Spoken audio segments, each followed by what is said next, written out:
Hello, I'm Wendy Lathrop here for GeoLearn, doing a series on National Flood Insurance Program topics.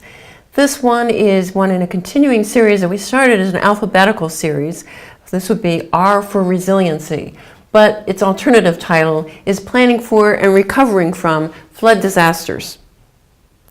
So, first question that we have is, why do some communities recover better than others when a disaster occurs?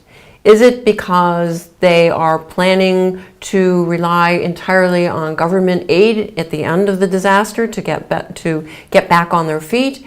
Is it because there's a broader extent of damage in some communities than others, meaning physically, or perhaps it's affected a broader sector of the societal structure? More individuals have been affected.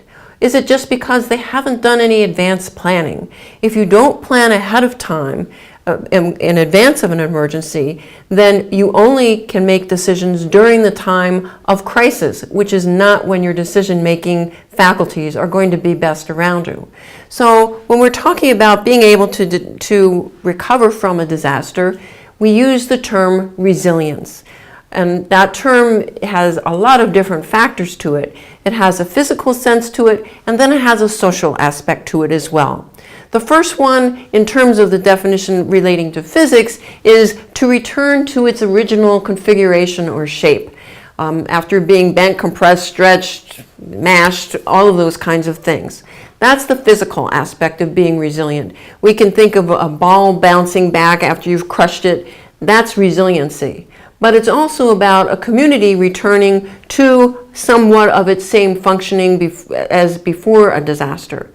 There's also the emotional aspect of it, which is the becoming strong part of it, the being able to get past the pain and the hurt and the damages, and being able to move on, to learn and become stronger from it. There is we often talk about those things that don't kill us are going to make us stronger. That's resiliency. So both of these aspects are important when it comes to a resilient community. Must have the physical aspects and then also have pay attention to those mental aspects as well. Now, the President of the United States issues policy directives periodically, and Presidential Policy Directive number 8, which was issued in 2011, addressed national preparedness. This policy directive was mostly focused on cyber attacks and terrorism and things to that nature, but it also addressed natural disasters. And basically, it talked about how do we approach them, looking at them in advance of them, and then how do we recover from those particular circumstances. So in that policy directive, he defined the term of resilience. Again, it's talking about returning to some semblance of normality. But there's a key term here, which is to adapt to changing conditions, realizing that things are not going to be exactly the same as they were, that we need to have some flexibility to get back to some normalcy in our lives, some regular routine in our lives, so that we can move on and not be stuck in, we want to be exactly as we were beforehand.